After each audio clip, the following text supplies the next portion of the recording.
My name is Ewen Xiao. I'm from Shenzhen University, China.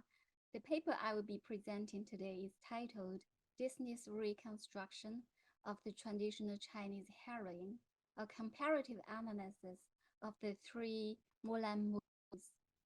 The analysis included four main parts: the narrative of the heroine's motivation, morality, femininity, and the conclusion.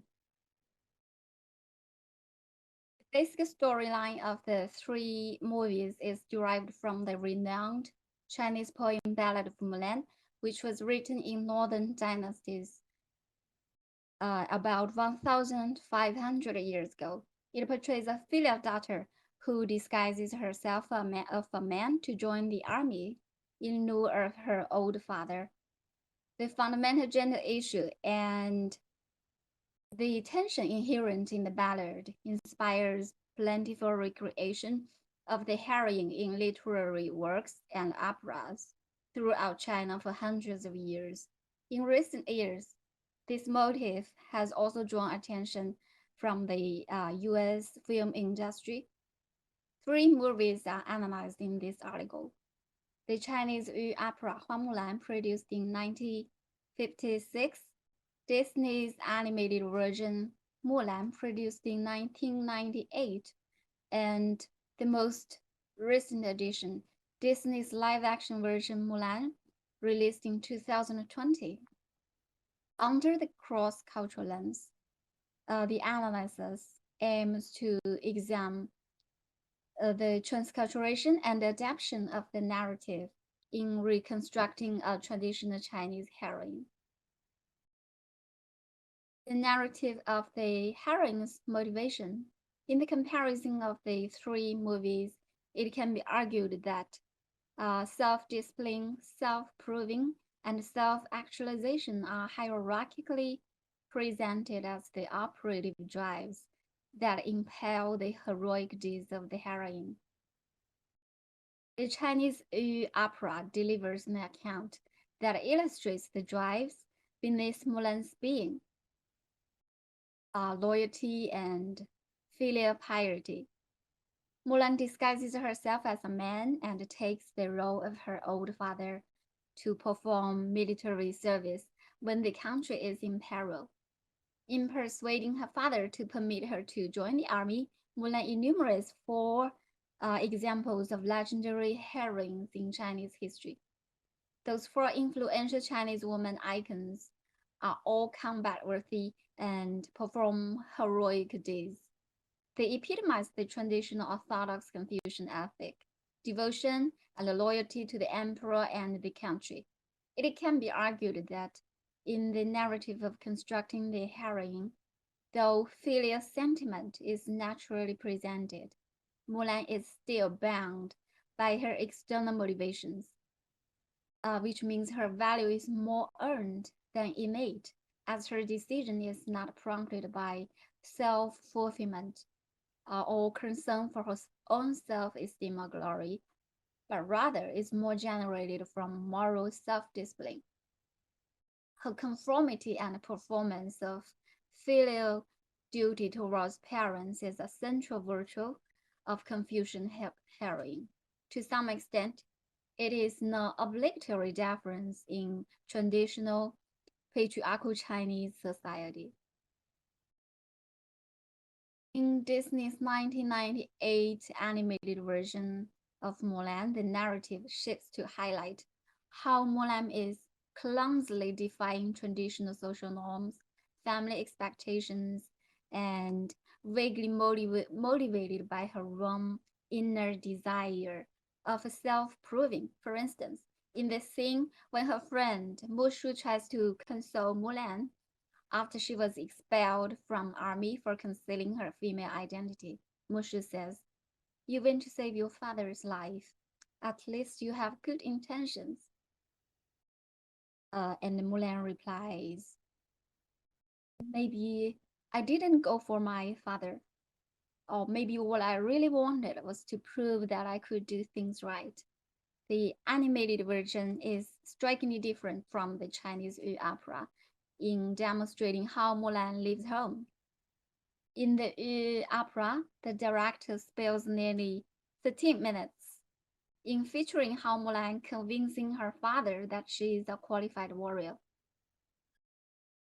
or acquiring her father's permission.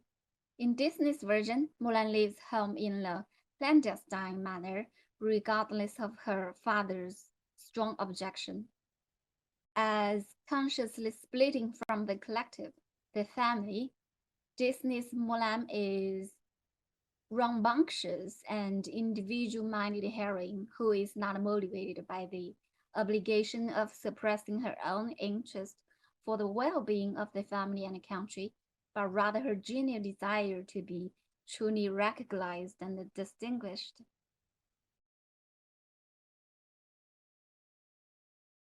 In the live-action version released in 2020, reveals more intricately the tension and reconciliation between Mulan's motivation of upholding her Confucian virtues and to be true to herself for the purpose of attaining a more holistic state of self-fulfillment.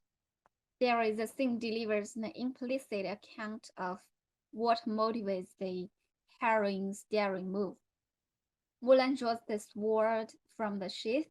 It is shown to the audience three characters etched on her family sword: loyal, brave, and true. Obviously, Mulan's gender bars her from being true in the army, leaving her needing to coordinate with many inner antagonisms. Though the live-action version fails in resonating well with a Chinese audience, it evidently endeavors to break up the univocal narrative of self-substantiating under a Western perspective within the animated version, and years a framework of drives which integrating the heroine's communal pursuit with her true self.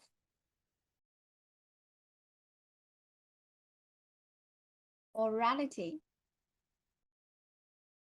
Without any contextual mise-en-scène, Mulan in the 1956 Chinese version is inculcated within the first scene as an exemplary moral model who possesses all the classic moral traits of a Confucian heroine. It is also shown to the audience that her swordsmanship is consummate. Heroes in Chinese classics are usually manifested as semi-divine figures to assist and consolidate the sovereignty of the emperor. Here, Mulan has been portrayed as a supremely gifted prodigy and a clean-cut moral model who is self-consciously aware of her direction and obligation. She takes the high moral ground from the beginning and outsmarts both her male allies and villains till the end. Contrast to the opera, the Disney's animated version renders Mulan as a flawed and tomboyish girl who is not morally impeccable and who disgraces her family in the bridal test, as her qualities are incongruous with that of an ideal Chinese wife. Unlike the self-affirming image in the opera, Mulan's inner dialectic confrontation is highlighted. While looking at her reflection in the pond, Mulan sings, "Who is that girl I see? Why is my reflection someone I don't know?"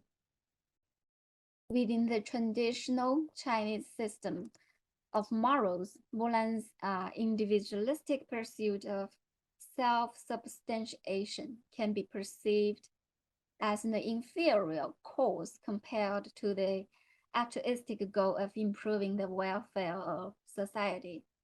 However, self-determination and actualization is a moral landmark of contemporary American ethics. In the process of transculturation, the Chinese moral tradition is recontextualized and domesticated.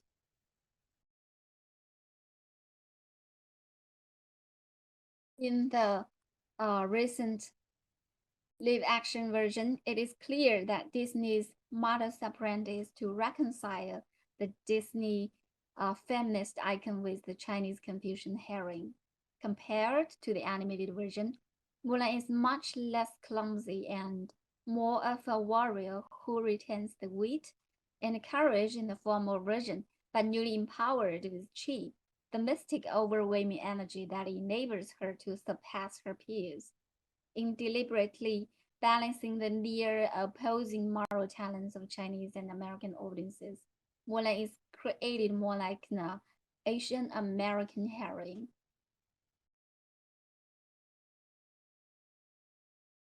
The narrative of the herring's femininity.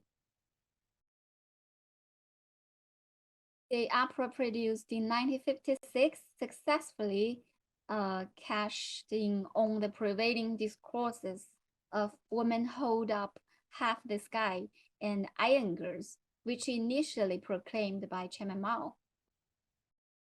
The discourses hold the belief that women can indeed do as men can and are available resource to be deployed outside of the domestic sphere to make a contribution to society. Mulan in this opera can be perceived as the prologue of the Iron Girl archetype in the next few decades in China. In the scene of Mulan's father showing her how to behave like a man in camouflage, her father is amazed by Mulan's awe-inspiring masculine appearance while she fitting her armor. He says, "My daughter is a so manly woman." Mulan becomes feminine when she dressed as a woman, but when she dressed in armor, she takes on masculine mannerisms.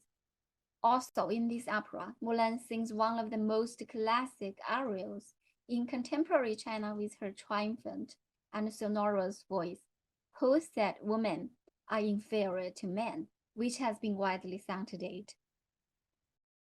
In cross-dressing, Mulan in this version strives to acquire a powerful male identity by forsaking her femininity and imitating masculine demeanor. It seems that the only way for Mulan to become a heroine is to first become a hero. Unlike the opera, where Mulan is featured as a filial daughter who is happy with her domestic chores when she is a daughter at home, Mulan in the animated version is rendered as a vibrant and spunky girl who is half-hearted with the womanly work. She is created intentionally to break the stereotypical mold of Disney princess, who are typically fragile, meek, helpless, and ultimately require salvation from a male character. Though rambunctious and bursting with vitality, Mulan is not a born heroine. She is a mother girl who fails to bring honor to her family in the bridal test for being too skinny and clumsy. In the army, Mulan also struggles in vain to gain boastful gruffness for being looked upon as masculine by the other male soldiers. By defying all odds laid against her, Mulan rescued the emperor and the male protagonist. In the live-action version, Mulan is not physically imposing, but extraordinarily gifted with qi, a mystic energy that can significantly augment her physical abilities. By empowering the tender Mulan with this mystic energy, Disney has attempted to demonstrate that women can retain their feminine traits and no longer need to cater to masculine ideas of physical strength to succeed. Disney grafts the Chinese concept of qi onto the popular American narrative of women empowerment to reconstruct an exemplary heroine and to attract broader audiences. However, the incondite approach to power Mulan up weakens Mulan's agency as has turned qi into the East Asian version of the Force from Star Wars.